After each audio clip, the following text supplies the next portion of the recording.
الشيطان الرجيم فلا تدع مع الله إلها آخر فتكون من المعذبين وأنذر عشيرتك الأقربين واخفض جناحك لمن اتبعك من المؤمنين فإن عصوك فقل إني بريء مما تعملون وتوكل على العزيز الرحيم الذي يراك حين تقوم وتقلبك في الساجدين إنه هو السميع العليم هل أنبئكم على من تنزل الشياطين تنزل على كل أفاك أثيم يلقون السمع وأكثرهم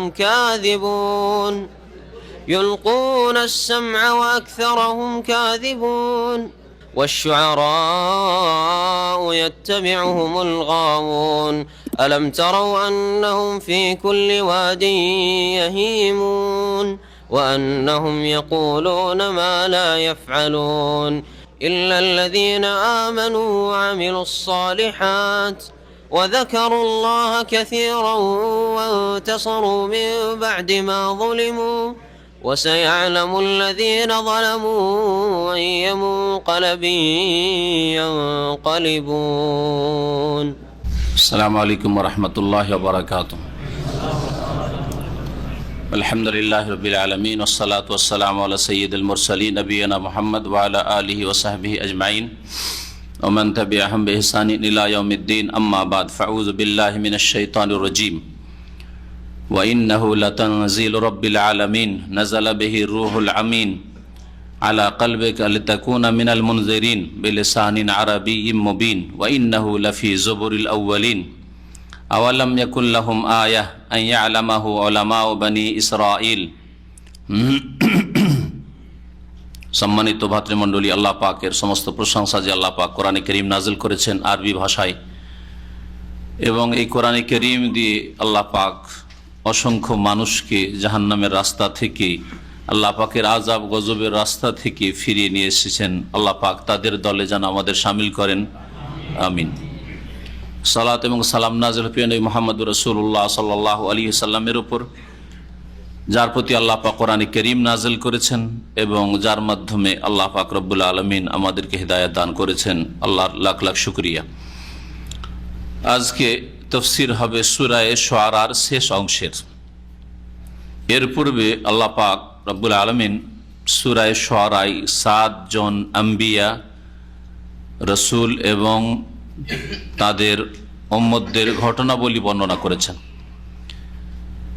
আর এই সূরা মক্কি জীবনে নবী করিম সাল্লাল্লাহু আলাইহি সাল্লামের প্রতি নাযিল হয়েছে।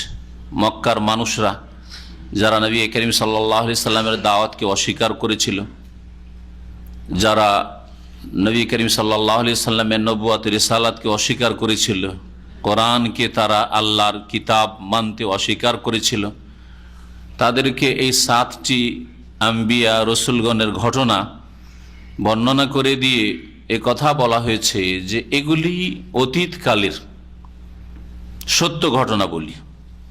যদি মুহাম্মদ সাল্লাল্লাহু আলাইহি সাল্লাম নবী না হতেন আর মুহাম্মদ সাল্লাল্লাহু আলাইহি সাল্লাম যে কিতাব কোরআনে কারীম তোমাদেরকে পড়ে শোনাচ্ছেন সেটা যদি আল্লাহর বাণী না হতো, তাহলে তোমাদের মাঝে মুহাম্মদ লালিত পালিত হয়েছে। কোনখান থেকে এই মুহাম্মদ সাল্লাল্লাহু আলাইহি সাল্লাম তোমাদেরকে প্রাচীন যুগের ঘটনাবলী শোনাচ্ছে, যা সত্য ঘটনা, যার বহু নিদর্শন আজ পর্যন্ত মওজুদ রয়েছে, সেসব ঘটনা অস্বীকার করার কারো ক্ষমতা নেই। 7 জন আম্বিয়া রাসূলের ঘটনা আশা করি আপনাদের মনে আছে, যারা নিয়মিত শুনছেন। প্রথম মুসা আলাইহিস সালাম ঘটনা বর্ণনা করা হয়েছে, নূহ আলাইহিস সালাম ঘটনা বর্ণনা করা হয়েছে, ইব্রাহিম আলাইহিস সালাম ঘটনা, নূহ আলাইহিস সালাম, আদ সম্প্রদায়ের সালেহ আলাইহিস সালাম, হুদ আলাইহিস সালামের ঘটনা এবং তার কওমের, সামুদ সম্প্রদায় তাদের নবী সালেহ আলাইহিস সালামের ঘটনা, জি, লূত আলাইহিস সালাম এবং তার কওম, তার জাতির ঘটনা। 7 নম্বরে শুআয়ব আলাইহিস সালামের ঘটনা। এই 7টি ঘটনা মানব জাতির ইতিহাসের বিভিন্ন যুগের ঘটনা, এক যুগের না, এক এলাকার না, বিভিন্ন এলাকার বিভিন্ন যুগের ঘটনা। আল্লাহ পাক রব্বুল আলামিন শুনিয়েছেন এতে যেমন কোরআনের সত্যতা প্রমাণ করা হয়েছে, তেমনি এ কথাও বলা হয়েছে যে যেসব জাতি নবী রসুলগণের প্রতি ঈমান নিয়ে এসছে তাদেরকে আল্লাহ পাক তার আযাব থেকে মুক্তি দান করেছেন। এই ঘটনাগুলি প্রমাণ করে তাদেরকে, আম্বিয়া রসুলগণকে এবং তাদের অনুসারী মুমিনদেরকে, সৎকর্মশীলদেরকে আল্লাহ সম্মানিত করেছেন দুনিয়া আখিরাতে। আর যারা অস্বীকার করেছেন নবীর দাওয়াতকে, তাদেরকে আল্লাহ পাক তার আযাব দিয়ে ধ্বংস করেছেন, দুনিয়ার আযাব দিয়ে ধ্বংস করেছেন। আর দুনিয়ার আযাব কোনো ব্যক্তি নিতে চায় না। আখিরাত সম্পর্কে অধিকাংশ মানুষ গাফিল, কিন্তু দুনিয়ার শাস্তি কোনো কাফের মুশরিকও নিতে চাইবে না, যে দুনিয়ায় সে ধ্বংস হোক, তার পরিবার ধ্বংস হোক, তার বাড়িঘর ধ্বংস হোক, ধন সম্পদ ধ্বংস হোক, তার দেশ ধ্বংস হোক, আর সব কিছুই হারা হোক। হ্যাঁ, আল্লাহ পাকের কোনো বালা মুসিবত আল্লাহ পাকের বলুক আর না বলুক, বলুক যে প্রাকৃতিক দুর্যোগ, কেউ চায়? হ্যাঁ, কোন অমুসলিম চাই, কাফের চাই, আল্লাহ পরকালে অবিশ্বাসী চাই? কেউ চায় না, নাস্তিকও চাই না। তো এইসব ঘটনা দিয়ে আল্লাহ পাক রব্বুল আলামিন কাফের জাতিকে, যাদের মাঝে নবী করিম সাল্লাল্লাহু আলাইহি ওয়াসাল্লামকে পাঠানো হয়েছে, কুরাইশদেরকে জানানো হয়েছে, মক্কার লোকদেরকে জানানো হয়েছে, ওর আশেপাশের লোকদেরকে জানানো হয়েছে প্রথমখানে, আর তারপরে কোরআনে কারীমের এই ঘটনাবলী দিয়ে সমস্ত মানব জাতিকে জানানো হয়েছে। কারণ সমস্ত মানব জাতির জন্য মুহাম্মদ রাসূলুল্লাহ সাল্লাল্লাহু আলাইহি ওয়াসাল্লাম রাসূল হয়ে এসেছেন। এই 7টি ঘটনা বর্ণনা করার পরে মহান আল্লাহ কোরআনে কারীম সম্পর্কে ইরশাদ করেছেন, ওয়া ইন্নাহু লাতানজিলু রাব্বিল আলামিন, আয়াত নম্বর 192 সূরা শুআরার। আর নিঃসন্দেহে এই কিতাব, এটি ওয়া ইন্নাহু, এটি হচ্ছে লাতানজিলু রাব্বিল আলামিন, বিশ্বজাহানের প্রতিপালকের পক্ষ থেকে নাজিলকৃত। আল্লাহ পাক তা অবতীর্ণ করেছেন। এটা মুহাম্মদ সাল্লাল্লাহু আলাইহি সাল্লামের রচিত না, গড়া না। প্রথম কথা, তিনি আলিফ বা তা সা থেকে ইয়া পর্যন্ত এসব অক্ষরের জ্ঞানও রাখতেন না, উম্মি ছিলেন, লেখাপড়া তিনি জানতেন না। তাহলে তিনি কি করে রচনা করতে পারেন? 2 নম্বর কথা, এই প্রাচীন যুগের এই সত্য ইতিহাসগুলি তিনি কোথা থেকে জানবেন? যদি রচনায় করতে পারে, এই ঘটনাগুলি জানলেন কোথা থেকে? তোমাদের মাঝেই তো তিনি লালিত পালিত হয়েছেন, কোথা থেকে জানলেন তাহলে যদি তার রচিত হয়? হতেই পারে না সেটা। আল্লাহ পাক রব্বুল আলামিন তাই বলছেন যে নিঃসন্দেহে এই কোরআনে কারীম রব্বুল আলামিনের, বিশ্বজাহানের প্রতিপালকের পক্ষ থেকে অবতীর্ণকৃত, নাজিল করা হয়েছে। তানজিল মানে মুনাজ্জাল, মাসদার ইসিম মাফুলের অর্থে রয়েছে। মুনাজ্জালুন মির রব্বিল আলামিন, রব্বুল আলামিনের পক্ষ থেকে নাজিল করা হয়েছে। কে নিয়ে এসেছে? আল্লাহ পাক বলেছেন নাযালা বিহি রূহুল আমিন, তা নিয়ে অবতীর্ণ হয়েছে বিশ্বস্ত আত্মা। আর রূহুল আমিন বিশ্বস্ত আত্মা, তিনি কে? জিবরিল আমিন, যাকে জিবরাইল আলাইহিস সালাম বলা হয়, জিবরিলও বলা হয়। হ্যাঁ, আর তাকে শুধু আর রূহ বলা হয়েছে কোরআনে কারীমে। তানাজ্জালুল মালায়েকাতু ওয়ার রূহ, হ্যাঁ, কদরের রাত সম্পর্কে আল্লাহ পাক সূরা কদরে বলেছেন যে তানাজ্জালুল মালায়েকাতু ওয়ার রূহ, এখানে ফেরেশতাগণ কদরের রাতে নেমে আসেন। আর বিশেষ করে ফেরেশতাদের যিনি শিরোমণি প্রধান জিবরাইল আলাইহিস সালাম, তাকে রূহ বলা হয়েছে। এখানে রূহ মানে আত্মা না, রূহ মানে হচ্ছে জিবরাইল আলাইহিস সালাম। এখানে আর রূহুল আমিন, রূহ এর সাথে একটি গুণ লাগিয়ে বিশ্বস্ত আত্মা, এমন বিশ্বস্ত ফেরেশতা যে সেখানে সন্দেহর কোনো অবকাশ নেই যে তিনি নিজের পক্ষ থেকে কোনো কিছু লাগিয়ে দেবেন না। বিশ্বস্ত ফেরেশতা জিবরিল আমিন আলাইহিস সালাতু সালামের মাধ্যমে নাজিল হয়েছে, তিনি নিয়ে এসেছেন। নবী মুহাম্মদ সাল্লাল্লাহু আলাইহি সাল্লামকে আল্লাহ সম্বোধন করে বলছে আলা কালবিকা, নিয়ে নেমে এসেছেন জিবরাইল আলাইহিস সালাম। হে নবী মুহাম্মদ সাল্লাল্লাহু আলাইহি সাল্লাম, তোমার অন্তরে, তোমার হৃদয়। কোরআনে কারীম নবী সাল্লাল্লাহু আলাইহি সাল্লামের নিকটে নাজিল করা হয়েছে। আর এখানে কলবের কথা, হৃদয়ের কথা বলা হয়েছে, কারণ মানুষের অঙ্গ প্রত্যঙ্গে যতগুলি অনুভূতির বা জ্ঞান অর্জনের মাধ্যম রয়েছে, সবচেয়ে বেশি জ্ঞান অর্জনের ক্ষমতা এবং ধরে রাখার ক্ষমতা আর ভালো মন্দের পার্থক্যের ক্ষমতা এটা হৃদয়ে রয়েছে, কালবে, হার্টে রয়েছে। দিমাগ মানুষের স্মৃতিশক্তি, হ্যাঁ, মস্তিষ্ক যা বলা হয়, এটাও একটা। হ্যাঁ, আর একটা হচ্ছে কলব, হৃদয়। হ্যাঁ, আর বাকি হচ্ছে অঙ্গ প্রত্যঙ্গ। যেমন জিহ্বা দিয়ে আপনি অনুভব করছেন যে এটা টক না মিষ্টি না ঝাল অনুভব করছেন, তা দিয়েও কিছু নলেজ হাসিল করছেন। ত্বক দিয়ে, শরীরের চামড়া দিয়ে, তা দিয়ে অনুভব করছেন গরম না ঠান্ডা, হ্যাঁ অনুভব করছেন। এইরকম চোখ দিয়ে দেখে আপনি নলেজ হাসিল করছেন, কান দিয়ে শুনে আপনি জ্ঞান অর্জন করছেন।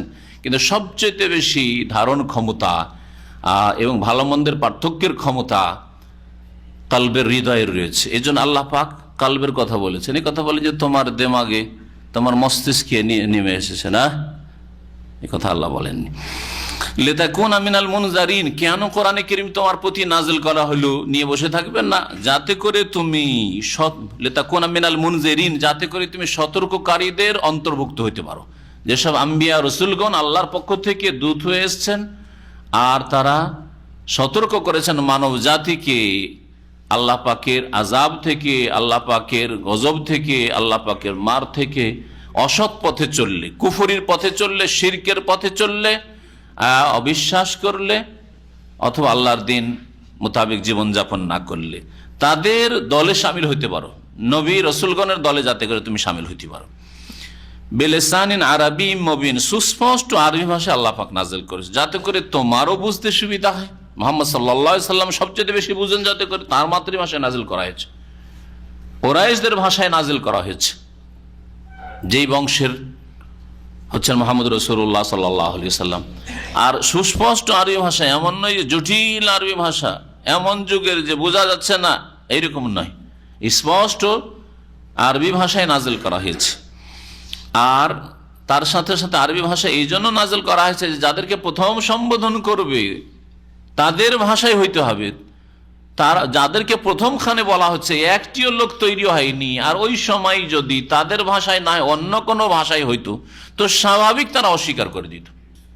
কোরআনে কারীম যদি আরবি ভাষায় না হইতো, যাদেরকে প্রথম বোঝানো হচ্ছে, আর কিছুটা একটা বড় দল তৈরি হয়ে গেল, মোটামুটি একটা দল তৈরি হয়ে গেলে তারপরে যদি অন্য ভাষায় হয় অসুবিধা নাই, অন্যদের কাছে যাচ্ছেন যাদের ভাষা হয়তো আরবি নয়, অসুবিধা নাই, বুঝিয়ে দেবেন দোভাষীর মাধ্যমে অথবা যেভাবে বুঝিয়ে দেবেন, তারা ধীরে ধীরে শেখার চেষ্টা করবে। কিন্তু একটিও লোক তৈরি হয়নি, আর হঠাৎ করে যদি এমন কোন ভাষায় আসে যেই ভাষা প্রথম যাদেরকে তৈরি করতে চাইছেন একটা দুটা করে তারাই বুঝে না, তাহলে অসম্ভব ছিল মানুষের ঈমান নিয়ে আসা, বিশ্বাস করা। আল্লাহ পাক এই কথাই বলছেন এখানে, বিলিসানিন আরাবিয়্যিম মুবিন, সুস্পষ্ট আরবি ভাষায় এই কোরআনে কারীম আল্লাহ পাক নাযিল করেছেন। আরবি আর তার সাথে মুবিন, স্পষ্টকারী, এই ভাষা স্পষ্টকারী, তার মানে কোরআনে কারীমে কোনো অস্পষ্টতা নেই। সুতরাং বিদআতপন্থীদের কথা বা তাদের এক শ্রেণী হুজুরদের কথা যে কোরআন আবার কি বুঝবে তুমি, এটা তাদের জাহালত অজ্ঞতা। কোরআন সবচেয়ে স্পষ্ট, বরং হাদিসের চাইতে বেশি স্পষ্ট কোরআনে কারীম। আর তারপরে রাসূলুল্লাহ সাল্লাল্লাহু আলাইহি ওয়াসাল্লামের কথা স্পষ্ট, হাদিস স্পষ্ট, আর তারপরে ফিকর কিতাব, মানুষের লেখা অস্পষ্ট হইতে পারে, আমার কথা অস্পষ্ট হইতে পারে, কিন্তু আল্লাহ পাকের কথা সবচেয়ে বেশি স্পষ্ট। আর তারপরে রাসূলুল্লাহ সাল্লাল্লাহু আলাইহি সাল্লামকে যেহেতু স্পষ্ট ভাষী করা হয়েছিল, উতীতু জাওয়ামিআল কালিম, নবী সাল্লাল্লাহু আলাইহি ওয়াসাল্লাম বলছেন আমাকে অল্প ভাষায় অনেক কথা বলার ক্ষমতা দেওয়া হয়েছে।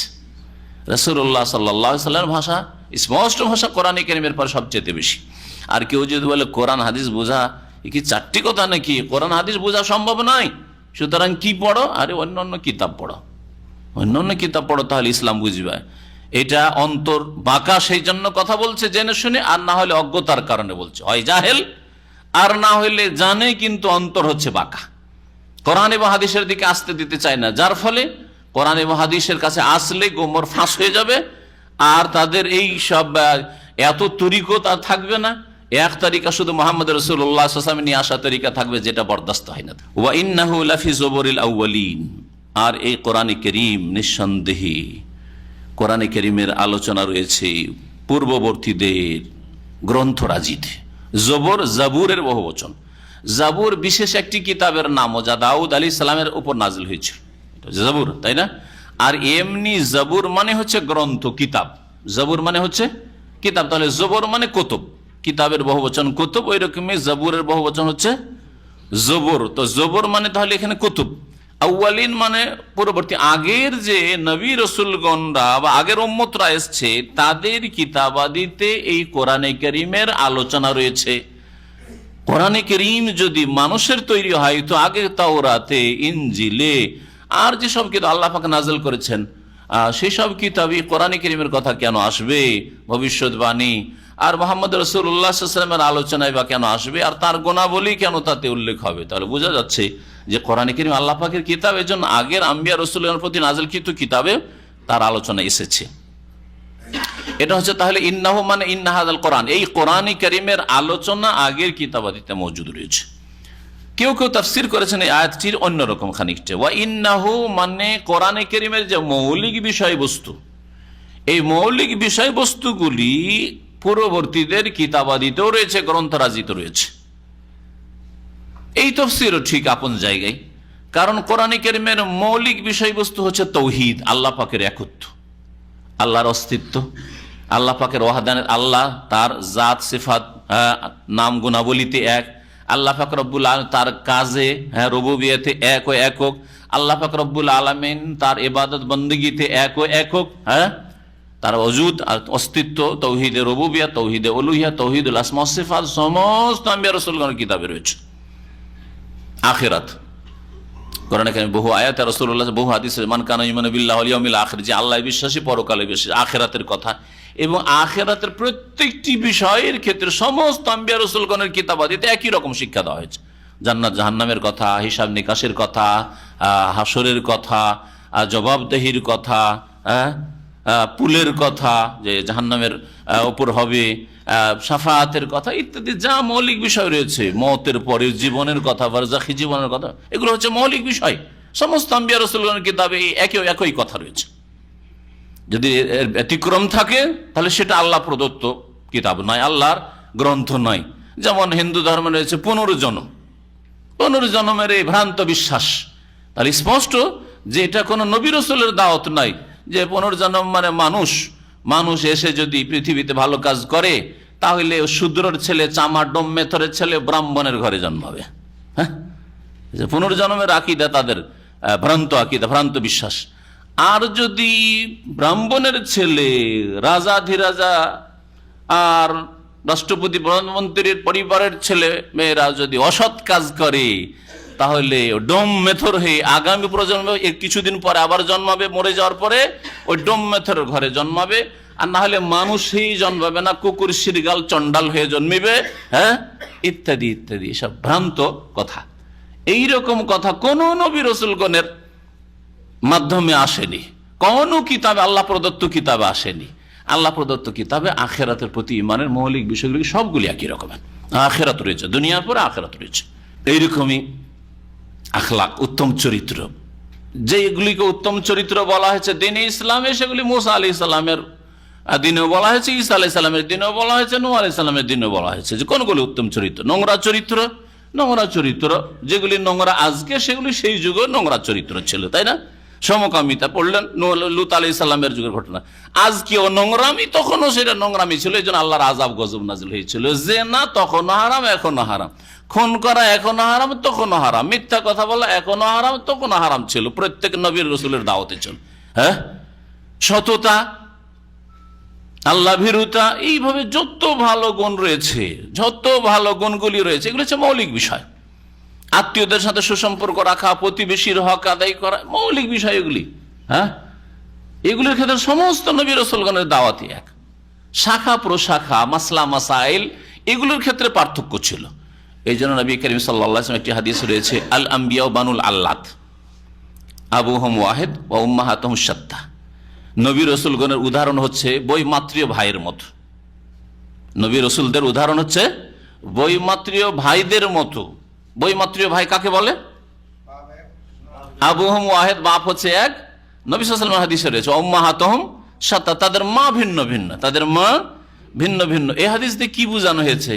এই হাদিস দিয়ে বোঝানো হয়েছে যে সমস্ত নবী রাসূলগণের মৌলিক দাওয়াত এক। যেমন বৈমাত্রীয় ভাই বোনদের বাপ হচ্ছে এক, তেমন সমস্ত নবী রাসূলগণের দাওয়াতের মৌলিক বিষয় তাওহীদ, রিসালাত, আখিরাত, আল্লাহ প্রদত্ত বিধান মোতাবেক জীবনযাপন, আখলাক হাসান, উত্তম চরিত্র গড়ে তোলা, নোংরা চরিত্র বর্জন করা ইত্যাদি। এই সমস্ত বিষয় বাপ যেমন এক, বৈমাত্রীয় ভাই বোনদের ঠিক তেমনি মৌলিক বিষয় সমস্ত নবী রাসূলগণের দিনের এক। উম্মাহাতুহুম শাত্তা, মা বলে বোঝানো হয়েছে রয়েছে বিভিন্ন ধর্মের বিধিবিধান, ইসলামের বিধিবিধান, নামাজ 5 ওয়াক্ত, 5 ওয়াক্ত আবার কত রাকাত নামাজ, নামাজ পড়ার তরিকা, রোজা, রমজান মাসের ফরজ, অন্য উম্মতে অন্য না এর চাইতে কম বা বেশি ইত্যাদি, জাকাতের বিধিবিধানে পার্থক্য থাকতে পারে, হালাল হারাম বৈধ অবৈধ কিছু মাসলা মাসাইলে পার্থক্য থাকতে পারে ইত্যাদি। এইভাবে নবী করিম সাল্লাল্লাহু আলাইহি সাল্লাম সমস্ত নবী রসুলগণের দাওয়াতের আসল রূপটাকে তুলে ধরেছেন এক ছোট্ট একটি হাদিসে। আল্লাহ পাক ইরশাদ করছেন যে এই কোরআনে কারীমের কথা অথবা কোরআনে কারীমের যে বিষয়বস্তু, মৌলিক বিষয়গুলি, এই বিষয়গুলি পূর্ববর্তীদের গ্রন্থরাজিতেও রয়েছে। এটা প্রমাণ করে যে কোরআনে কারীম আল্লাহর কিতাব, যার ভবিষ্যৎবাণী করা হয়েছে, অথবা আগের কিতাবগুলিতে যে ভালো কথা শেখানো হয়েছে সবগুলি কথা কোরআনে কারীমে মজুদ রয়েছে।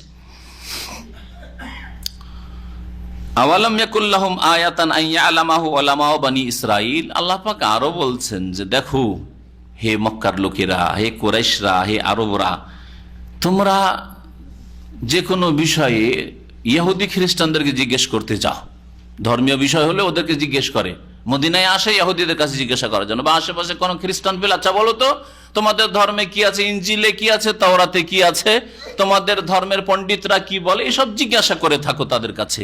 তার মানে তাদের উপর আস্থা করো যে তাদের কাছে কিছু থাকতে পারে, আল্লাহর কথা, কারণ তাদের কাছে কিতাব যখন নাযিল হয়েছে তাদের কাছে কিছু আল্লাহ প্রদত্ত বিধান কিছু থাকতে পারে, তাদের কাছে জিজ্ঞেস করে থাকো। তো কোরআনে কারীম সম্পর্কে বনি ইসরাইলদের ওলামারা, ইহুদরা, তাদের কিতাব তাওরাত বা ইনজিলে যদি ভবিষ্যৎবাণী থাকে আর তা বলে, এটা কি কোরআন আল্লাহ প্রদত্ত কিতাব এর নিদর্শন নয়? এটা জানার উপায় নয়? অবশ্যই জানার উপায়। আল্লাহ পাক তাই বলছেন আওয়ালাম ইয়াকুম লাহুম আয়া, তাদের জন্য কি এটা নিদর্শন নয় যে আইয়ালামাহু উলামাউ বনি ইসরাইল, এই কোরআনকে জানছে বনি ইসরাইলদের ওলামারাও, পণ্ডিতরাও। বনি ইসরাইলদের পণ্ডিতরা কোরআনকে জানছে যে কোরআনের সম্পর্কে ভবিষ্যৎবাণী রয়েছে, কোরআন যার প্রতি নাজিল হবে মুহাম্মদ সাল্লাল্লাহু আলাইহি সাল্লাম আহমদ, তার সম্পর্কে ভবিষ্যৎবাণী রয়েছে। তাহলে এটা কি মক্কার লোকদের জন্য শিক্ষার বিষয় নয়? এটা কি তাদের জন্য নিদর্শন নয় যে যার মাধ্যমে জানবে যে মুহাম্মদ সাল্লাল্লাহু আলাইহি ওয়াসাল্লাম রাসূল আছে, আসলে ভবিষ্যৎবাণী হয়েছে, তিনি চলে এসেছেন, আর তার উপর যে কিতাব নাযিল হয়েছে এটা আল্লাহর পক্ষ থেকে, সুতরাং আমাদেরকে দৌড় দেওয়া উচিত তার প্রতি ঈমান নিয়ে আসার জন্য এবং সেই কোরআনী জীবন গড়ার জন্য। আল্লাহ পাক তারপরে ইরশাদ করছেন কোরআনে কারীম আরবি ভাষায় কেন করলাম, অন্য ভাষায় কেন নাজিল করলাম, ল্যাটিন ভাষায় কেন করলাম না, সংস্কৃত ভাষায় কেন করলাম না, ফার্সি ভাষায় কেন নাজিল করলাম না, যেগুলি প্রাচীন ভাষা সেগুলি ভাষায় কেন আল্লাহ নাজিল করলেন না, আরবি ভাষায় কেন?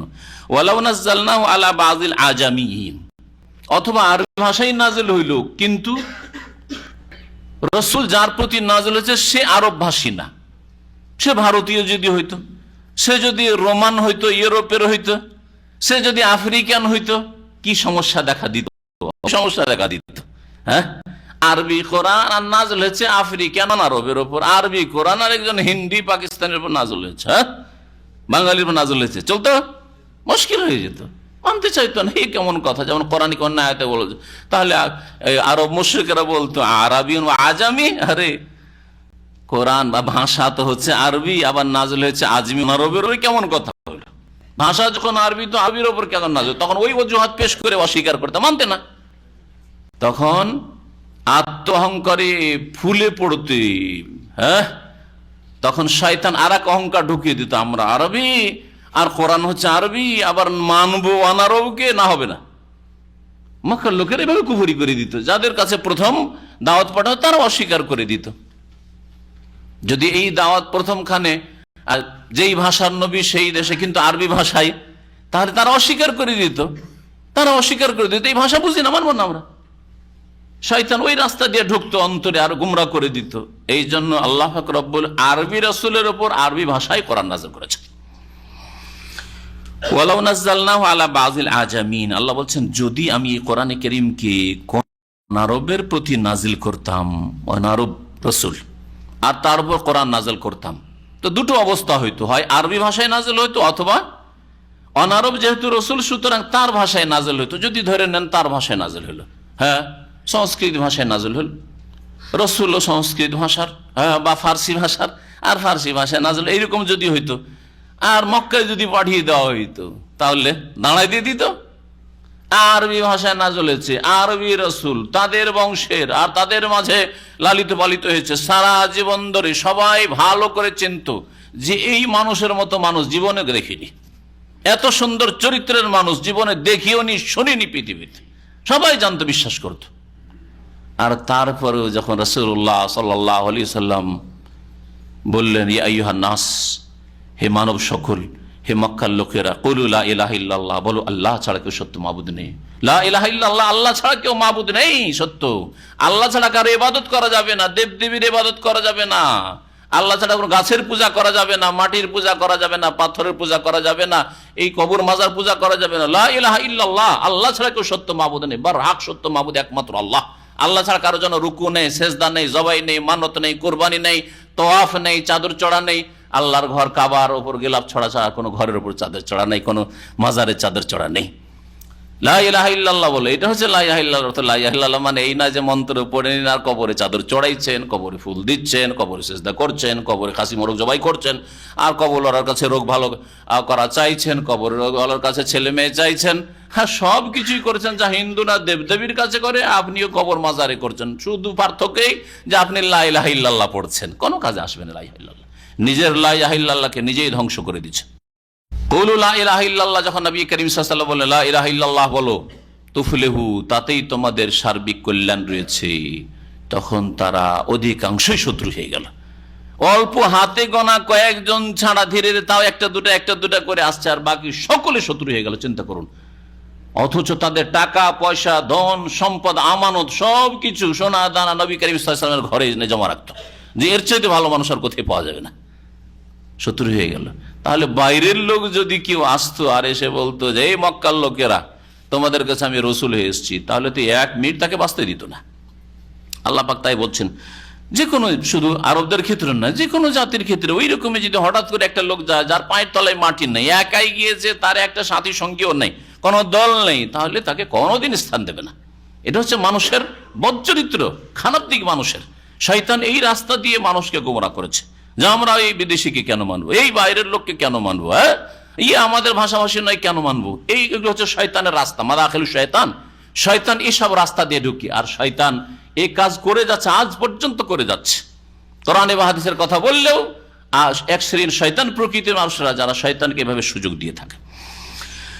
আল্লাহ পাক বলছেন, যদি আমি এই কোরআনে কারীমকে কোন অনারবের প্রতি নাজিল করতাম, ফাকারাহু আলাইহিম, তারপরে সেই অনারব ব্যক্তি তাদেরকে পড়ে শুনাইতো, মক্কার লোকদেরকে পড়ে শুনাইতো আরব ভাষা, মা কানু বিহি মুমিনিন, তারা কখনো এর প্রতি ঈমান নিয়ে আসতো না।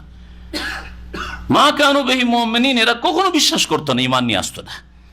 কাযালিকা সালাকনাহু ফি কুলুবিল মুজরিমিন, এইভাবেই আমি সঞ্চারিত করেছি একে মানে কাকে, এ হু জামিরের মারজা হচ্ছে মা কানু বিহি মুমিনিনের বাক্যটি, মানে ঈমান না নিয়ে আসা, অর্থাৎ ঈমান না নিয়ে আসা মানে কি কুফরি, তাই না? ঈমান না নিয়ে আসা মানে কুফরি, মিথ্যা মনে করা, অস্বীকার করা। এটা তো সালাকনাহু মানে অস্বীকার কে, মিথ্যা মনে করা কে, হ্যাঁ কুফরি কে, ঈমান না নিয়ে আসা কে। এইভাবেই আমি সালাকনাহু সঞ্চারিত করেছি এই কুফরিকে, ঈমান না নিয়ে আসাকে, অস্বীকার করাকে অপরাধীদের অন্তরে।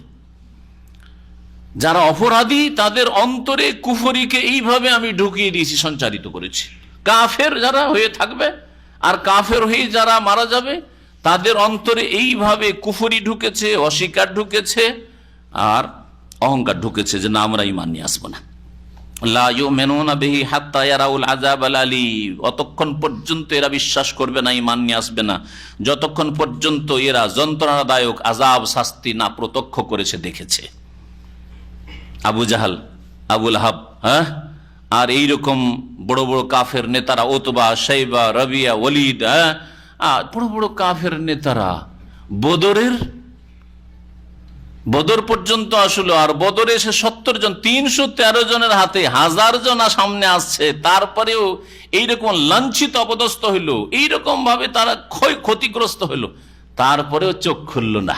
হ্যাঁ, যখন আযাবে আলিম দেখে নিয়েছে, মওতের মুখোমুখি হয়ে গেছে, দুনিয়া থেকে বিদায় নিয়েছে আবু জাহাল আর আবু জাহালের দলেরা 70 জন, তারপরে কূপে লাশগুলি পড়ে আছে, তখন বুঝতে পেরেছে এখন ঈমান নিয়ে আসতে চাইছে ফেরাউনের মতো।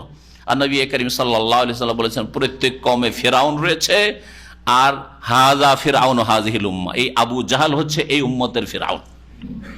আমার উম্মতের, আমার যুগের ফেরাউন হচ্ছে এই আবু জাহাল।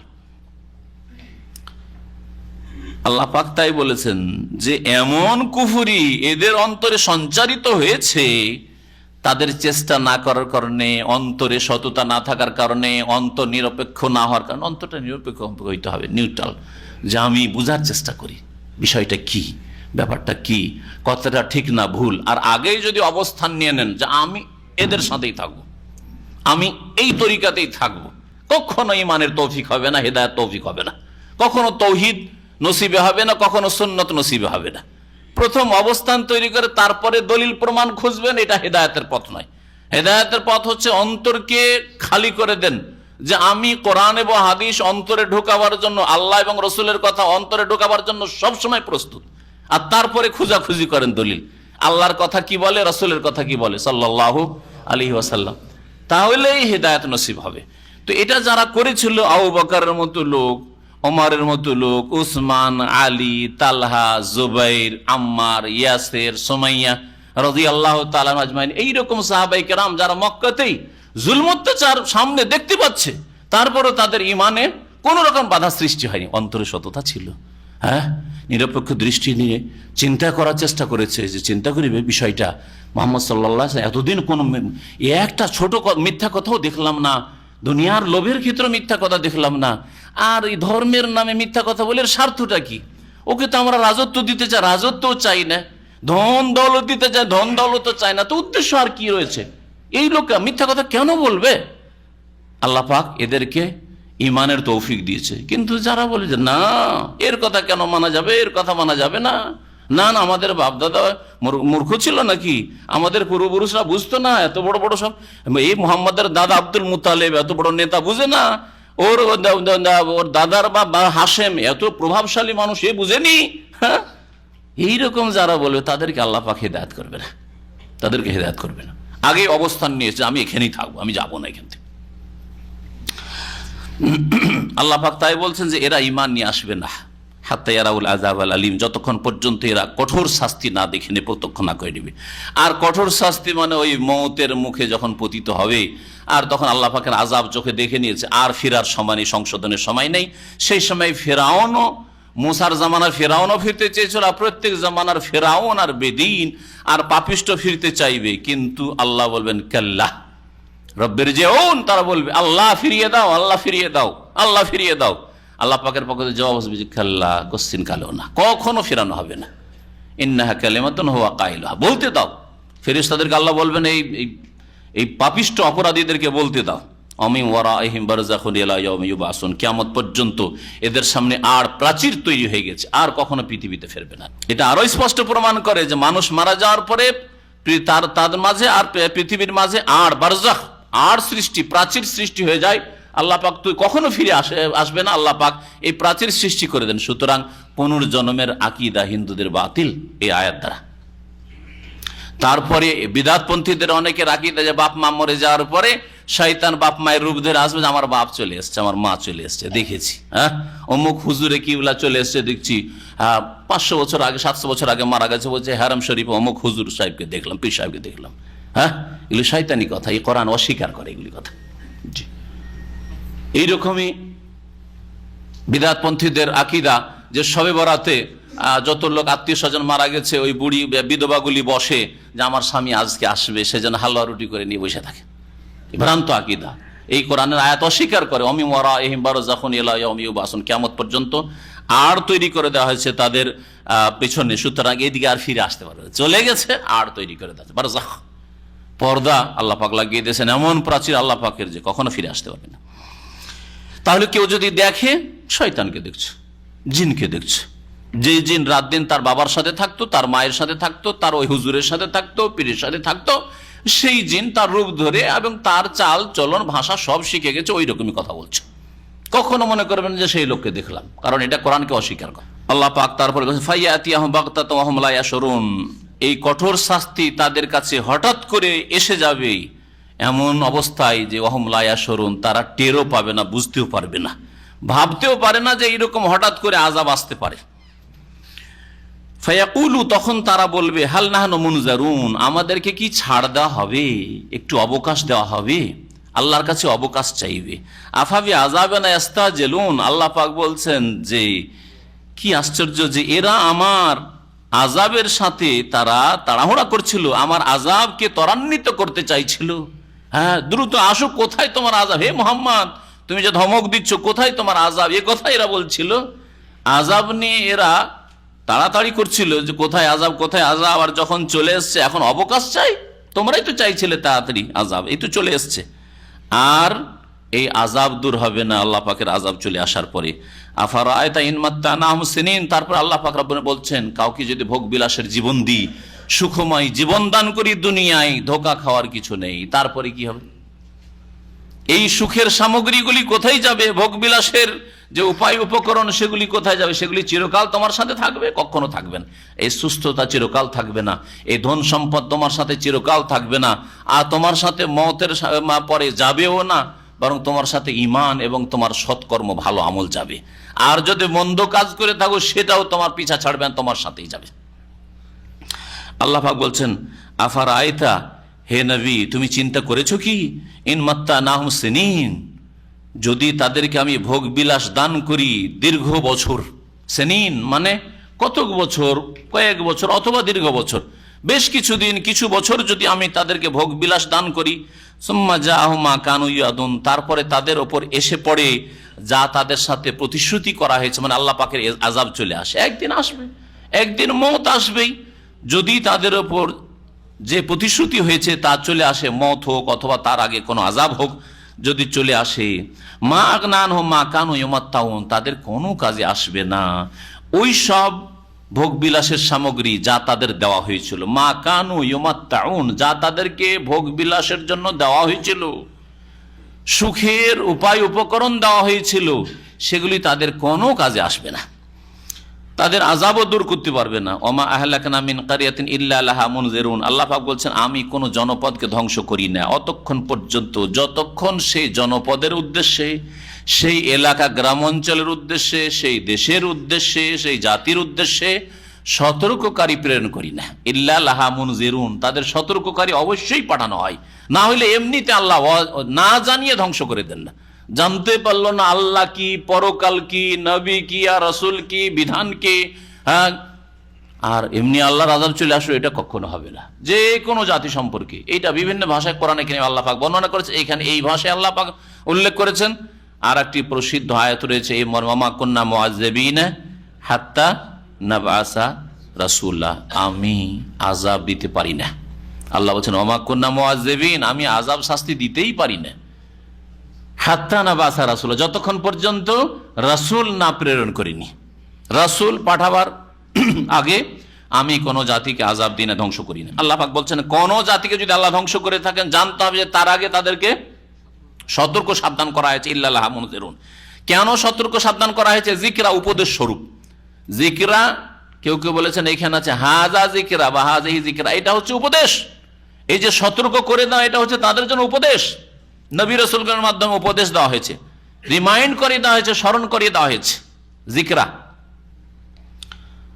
আর কেউ কেউ এটাকে আরবি গ্রামারে হাল বলছেন মুনজিরুন যিকরা, সতর্ককারী তাদের জন্য এসেছে উপদেশ দেওয়ার উদ্দেশ্যে। ওমা কুন্না জালিমিন, আর আমি আল্লাহ জালেম নই, আমি আল্লাহ জালেম নই। কারণ বিনা সতর্ক করাই, না জানিয়ে, জানাইলাম না আল্লাহ কি, পরকাল কি, দিন কি, ঈমান কি, নামাজ কি, কিছুই জানাইলাম না, আর যদি ধ্বংস করে দিই তাহলে জুলুম হয়ে যাবে এদের উপর। কখনো আমি জালেম নই, সুতরাং এটা হতে পারে না। আজকের পৃথিবীর মানুষের কাছে দাওয়াত পৌঁছে গেছে, ইসলামের দাওয়াত পৌঁছে গেছে বিভিন্ন মাধ্যম দিয়ে। হয় সেখানে কোন মুসলিম ধার্মিক তৌহিদ প্রতিষ্ঠাকারী সুন্নতের অনুসারী নামাজি বসবাস করছে, অবশ্যই তার মাঝে মাঝেই চিন্তা জাগছে যে আমি মসজিদে যাই না, এরা মসজিদে যাই, আমি কবর মাজারে যাই, আমি দেবদেবীর কাছে যাই, এরা যাই না। তো ইসলামের দাওয়াত পৌঁছেনি? পৌঁছেছে ইসলামের দাওয়াত। অথবা আজকাল যে প্রচার মাধ্যমগুলি রয়েছে, যে কোনো প্রচার মাধ্যম হোক, পত্র পত্রিকায় হোক, আর ইসলামিক বই পুস্তকই হোক, আর ক্যাসেট সিডি হোক, অথবা ইন্টারনেট হোক, অথবা টিভি হোক, ইসলামিক টিভি হোক, যেইভাবে হোক না কেন সারা পৃথিবীর যে কোনো জাতির কাছে ইসলাম পৌঁছে গেছে। মুসলিম সমাজের বিভিন্ন ফিরকা যারা শিরক বিদআতে লিপ্ত রয়েছে তাদের কাছে তৌহিদ সুন্নতের দাওয়াত পৌঁছে গেছে। তারপরেও কখনো এটা আমরা মনে করি না যে যথেষ্ট দাওয়াত পৌঁছে গেছে। অবশ্যই দাওয়াত পৌঁছাবার প্রয়োজন রয়েছে। আর ইসলামের দাওয়াত সম্পর্কে অস্পষ্টতা হয়তো রয়েছে, অথবা সংশয় রয়েছে বিভিন্ন, সেসব সংশয় দূর করার প্রয়োজন রয়েছে, যাতে করে তাদের সামনে স্পষ্ট ভাষায় কোরআন এবং হাদিসের তৌহিদ সুন্নতের দাওয়াত পৌঁছে যায় অমুসলিমদের কাছে। এবং মুসলিম যারা ইসলাম থেকে দূরে সরে রয়েছে, ফরজ অজেব থেকে দূরে সরে রয়েছে, হারামে ডুবে রয়েছে, অথবা ইসলামের নামে শিরক বিদআত করছে, তৌহিদের জায়গায় তারা শিরক করছে, সুন্নতের জায়গায় বিদআত করছে, তাদের কাছে দাওয়াত তো পৌঁছেছে। তারপরেও আল্লাহ পাক যেন আমাদের আরো বেশি তৌফিক দান করেন যে মানব জাতির কাছে উত্তম পন্থায় আমরা যেন কোরআন এবং হাদিসের দাওয়াত, তৌহিদ সুন্নতের দাওয়াত পৌঁছাতে পারি। আল্লাহ পাক রব্বুল আলামিন ইরশাদ করেছেন, ওমা তানাজ্জালাত বিহি শায়াতিন ওমা ইয়ামবাগি লাহুম ওমা ইস্তাতিউন। এই কোরআনে কারীম সম্পর্কে আল্লাহ পাক ইরশাদ করছেন আর একটি আরব মুশরিকদের সংশয় দূর করার উদ্দেশ্যে। মক্কার মুশরিকরা নবী করিম সাল্লাল্লাহু আলাইহি সাল্লামকে বিভিন্ন ভাষায় আখ্যায়িত করত, না মানবে না উদ্দেশ্যে, মানব নাই মোহাম্মদকে, সুতরাং একে বিভিন্ন নাম দিই আর মানুষের মাঝে ঘৃণা ছড়ায়। তার মধ্যে একটি অস্ত্র ছিল যে মোহাম্মদ হচ্ছে গণক, কাহিন, গণক। এর কাছে জিন শয়তান আসে রাতের অন্ধকারে, আর কানে কানে যা বলে যায় সকালে আমাদেরকে শোনায় আর বলে এগুলো কোরআন। শয়তান আসে এর কাছে, এটা একটা কথা বলতো তারা। আল্লাহ বিভিন্ন আয়াতে কোরআনে কারিমে এই বিষয়টিকে অস্বীকার করেছে। মুহাম্মদ সাল্লাল্লাহু আলাইহি ওয়াসাল্লাম গণক নন, গণকদের লক্ষণ আলাদা। মুহাম্মদ সাল্লাল্লাহু আলাইহি ওয়াসাল্লামের কাছে জিন শয়তান আসে না, বরং ফেরেশতা মালায়েকা যারা পবিত্র তারা আসে। শয়তান হচ্ছে নাপাক, নোংরা চরিত্রের, নোংরা চরিত্র যাদের, তারা কখনো পাক পবিত্র কথা নিয়ে আসতে পারে না, তার কাছেও যেতে পারে না, ধারে কাছেও যেতে। আর আরব মুশরিকদের, মক্কার কাফেরদের আর একটি সংশয় ছিল বা আর একটি কথা ছিল মানুষের মাঝে ঘৃণা ছড়াবার জন্য, আর মুহাম্মদ সাল্লাল্লাহু আলাইহি ওয়াসাল্লামের দাওয়াত থেকে দূরে রাখার জন্য, আর মানুষকে ভুল বোঝানোর জন্য, পথভ্রষ্ট কাজ বেকুব বানাবার জন্য। সেটা হচ্ছে মুহাম্মদ কবি, কাব্য রচনা করে, মুহাম্মদ কাব্য রচনা করে আর কাব্য রচনা করে শোনায়। তারও জবাব আল্লাহ পাক দিয়েছেন। এই সামনে যে কয়েকটি আয়াত রয়েছে, এই আরব মুশরিকের দুটি সংশয় অথবা দুইটি এমন কথা যা জানা সত্ত্বেও, হককে জানতো যে মুহাম্মদ রাসূল সাল্লাল্লাহু আলাইহি সাল্লাম, কোরআন আল্লাহর পক্ষ থেকে ওহী, এইসব জানার পরেও, অনেক নিদর্শন মুজিজা দেখার পরেও এরা মানুষকে ভাঙাতো, মানুষকে বিভ্রান্ত করার চেষ্টা করতো জেনে শুনে। কারণ মুহাম্মদ সাল্লাল্লাহু আলাইহি সাল্লামের যদি দাওয়াত কবুল করে নাই, তাহলে আমাদের আধিপত্য চলে যাবে, আমাদের নেতৃত্ব চলে যাবে, আমাদের প্রভাব আর চলবে না। আর শয়তান বিভিন্ন রাস্তা দিয়ে মানুষের মধ্যে ঢুকে, বিভিন্ন রাস্তা দিয়ে ঢুকে, আর শয়তান ঢুকে গুমরা করে যে মোহাম্মদকে মানবি, ও তো ইয়াতিম, তোরা নেতা, তোরা বয়োজ্যেষ্ঠ, ইয়ে হচ্ছে তোদের সামনে, এ তো মানুষ হইলো, আর ইয়ের কথা শুনবি। বিভিন্ন রকম ভাবে শয়তান গুমরা করে থাকে। আল্লাহ পাক রব্বুল আলামিন ইরশাদ করছেন কাফেরদের খণ্ডনে, যে কাফেররা বলতো যে মুহাম্মদ হচ্ছে গণক, আর এর কাছে শয়তান আকাশের উপর থেকে শুনে নিয়ে আসে আর শোনায় এই গণকের কথাগুলি।